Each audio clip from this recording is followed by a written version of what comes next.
If you're loving this podcast, be sure to check out our full lineup. From news and local politics to sports and true crime, find your next great listen right now at duluthnewstribune.com/podcasts. That's duluthnewstribune.com/podcasts. Hello, Northlanders. It's Monday, July 24th. I'm Wyatt Buckner with your Duluth News Tribune Minute, presented by Minnesota Power Employees Credit Union. The average MPECU member saves over $785 a year in better rates and lower fees. And with MPECU, every ATM is your ATM. With their free checking program, you get ATM fee reimbursements at any ATM anywhere in the U.S. Check out Minnesota Power Employees Credit Union's services online at mpecu.com or visit their offices in downtown Duluth, Arrowhead Road, or Miller Trunk Highway. Now here's a look at today's headlines. The Duluth Art Institute is looking for new exhibit space after county officials recommended the board reject a proposal by the nonprofit to renew its space in the St. Louis County Depot. The recommendation is currently on the consent agenda for the St. Louis County Board of Commissioners Committee of the Whole meeting scheduled for Tuesday at 9:30 a.m. in Proctor City Hall. If approved Tuesday, the DAI will need to vacate at the end of the year the space it has held at the depot since the old train depot became a cultural and arts center in 1975. According to the request for board action, the county determined the minimum leasing rates for the depot should be $4.97 per square foot for nonprofit organizations and $8.16 per square foot for for-profit organizations. The county had made the minimum 2024 lease rate of $4.97 per square foot known to depot tenants for almost a year, county spokesperson Dana Kazel said in a statement to the News Tribune. Robin Washington, DAI board president and former executive editor of the News Tribune, said DAI had been paying $1.20 per square foot for many years until the bidding process began last year. Its 2023 lease increased to $3.50. In 2022, the county began requiring prospective tenants to submit requests for proposals to lease space the following year and beyond. The county cited a state statute that requires a competitive bidding process for leases of government-owned property, anticipated to be more than $15,000 per year. The county said it also wanted to offer other organizations the chance to join the depot.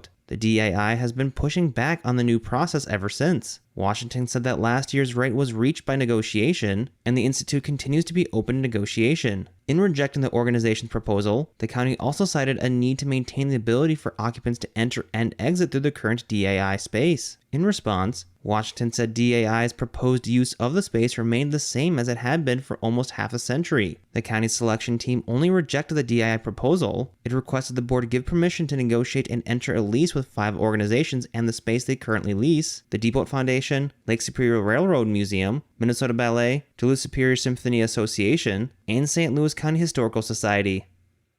Smoke from wildfires in northern Alberta and British Columbia, Canada has moved into the region, prompting the Minnesota Pollution Control Agency to issue another air quality alert for much of central and northern Minnesota. The alert is in effect until 6 p.m. today. People in sensitive groups should reduce outdoor physical activities and take more frequent breaks during the alert, the MPCA said. Fine particle pollution from wildfire smoke can irritate eyes, nose, and throat and cause coughing, chest tightness, shortness of breath, dizziness, or fatigue. Smoke particles are small enough that they can be breathed deeply into lungs and enter the bloodstream. This can lead to illnesses such as bronchitis or aggravate existing chronic heart and lung diseases, triggering heart palpitations, asthma attacks, heart attacks, and strokes, the MPCA noted.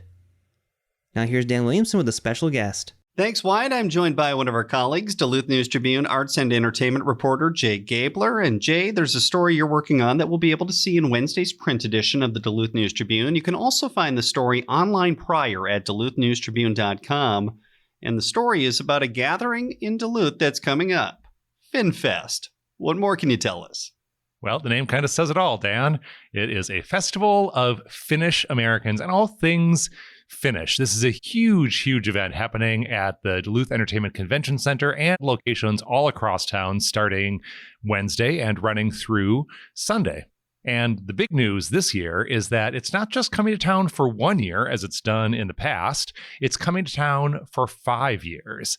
Organizers have decided that after 40 years of moving around and holding this big gathering at cities all across America, they're ready to settle in and not worry so much about where things are going to happen from year to year and all the logistics go with that. They've decided to find a spot settle down and just be there for 5 years so they can focus on other aspects of the event. And they chose Duluth. Very exciting. What was your biggest takeaway from this story? It was interesting to learn about the diversity of the Finnish and the Finnish American experience. There are all sorts of people who have Finnish heritage or are just interested in learning about Finland and Nordic countries and participating in a festival like this. For example, I learned about a group of people who identify themselves as Anishinaabe, people of mixed Finnish and Anishinaabe heritage. Very interesting. I didn't know that either. What do you hope our audience takes away from your story? I hope they learn about the wide range of events that are taking place across Duluth over the course of these several days for this event.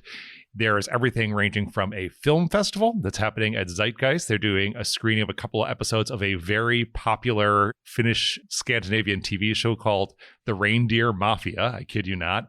Actor from that show will be there. He's also a musician. He's going to be doing a concert. And speaking of concerts, there's going to be a classical concert. There'll be a choral concert. There'll be a service with some hymns. And then there are going to be all sorts of discussions and workshops, including discussions of some very serious topics. Finland's ambassador to the United States will be in Duluth to talk about the fact that Finland just became the newest member of NATO.